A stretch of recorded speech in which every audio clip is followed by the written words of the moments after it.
everybody, Monty here, and today I want to talk to you about splash drills. And splash drills can be done on a lake like this.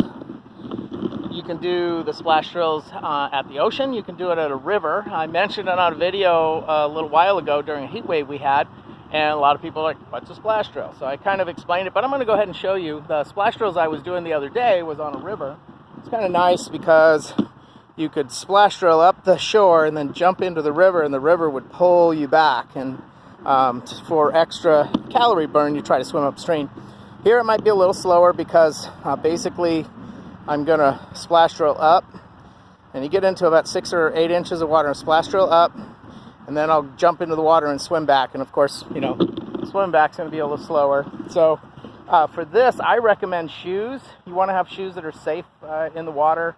Thongs don't usually work very well because they kind of pop off, but some shoes, because if your feet aren't used to the sand or rocks, I like to get into about 6 inches of water, and the idea is to do a splash. You want to try to get full cavitation, and so you want the water to completely push away from your foot. You can almost see the sand there.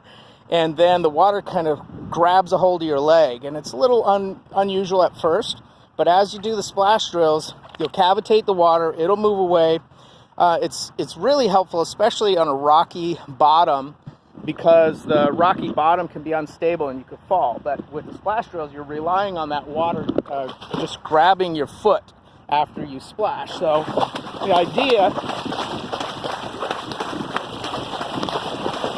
it's going to be these high steps. So you do the high steps, and then you go out into the deep water and start swimming.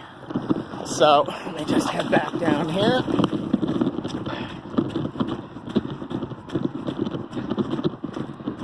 And a few months ago, I was gearing up to start training for a marathon, and realized I just wasn't in shape for that. You know, years ago when I was in the military, I was really good shape, and then you know I broke my back, and then part of the recovery from that was learning to bicycle ride 100 mile rides in a day.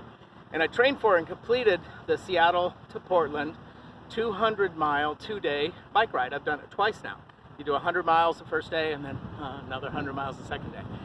So with the lockdown and being at home, doing a lot of cooking videos and having the fridge right there in my office, my home, you know, put on a lot of extra weight. So splash drill is just one of the fun things to do when you got nice weather. Again, I'm doing it on a lake, but you can do it at the ocean, you can do it at a river, lake, pond, wherever you got water. So when I did the river, I would splash drill up the shoreline about 6 or 8 inches in, and then get out and get into the current and just ride the current down. And then the second time I'd ride the current down, I would try to swim upstream. No current in the lake, so it might be a little slower. But here we go.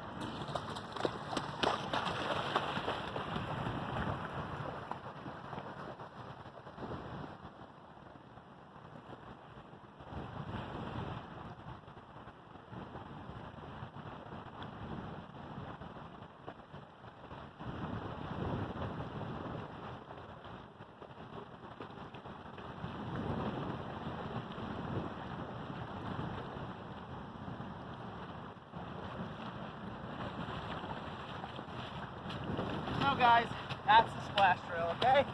Hope that helps. Thanks for watching.